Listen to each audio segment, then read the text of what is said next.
बिस्मिल्लाहिर्रहमानिर्रहीम।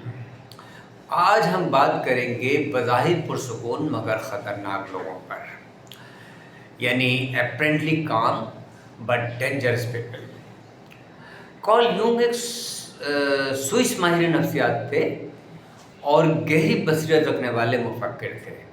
उन्हें जदीद नफ्सियात में इनकलाबी समझा जाता है। आप कभी ना कभी एक ऐसे शख्स से मिले होंगे जो बज़ाहिर पुरसुकून, रहमदिल, मुहज़्ज़िब और मेहरबान दिखाई देता है, लेकिन कुछ अरसे उसके साथ रहने के बाद दिल में एक अजीब सी नागवारी और नाखुशगवारियत का एहसास होता है।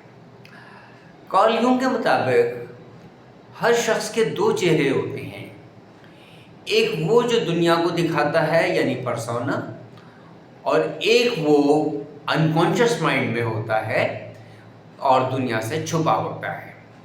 इसी लाशूर के अंदर एक हिस्सा जिसे यूंग शैडो कहते थे, इसके मुतालिक कहा जाता है कि इसमें गुस्सा, हसद, खुदगर्जी, खौफ और तमाम मनफी किस्म के जज्बात जमा होते हैं।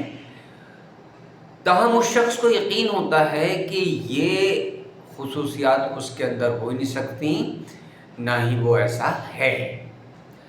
मगर हकीकत यह है कि जो चीज़ दबाई जाती है वो ख़त्म नहीं होती, बल्कि किसी न किसी शक्ल में ज़ाहिर होती है। कार्ल यूंग के मुताबिक सबसे ख़तरनाक इंसान वो नहीं होता जो कि अपनी बुराई को समझता है, बल्कि वो होता है जो अपने मुतालिक ख्याल करता है कि वो किसी भी गलती और ख़ामी से पाक है।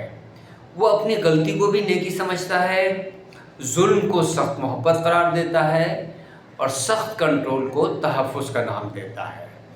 मुख्तसर ये कि कार्ल यूंग के मुताबिक ऐसा शख्स जो हमेशा ये कहता है कि मैं कभी गलत नहीं हो सकता, वो सबसे ज़्यादा ख़तरनाक होता है। शुक्रिया।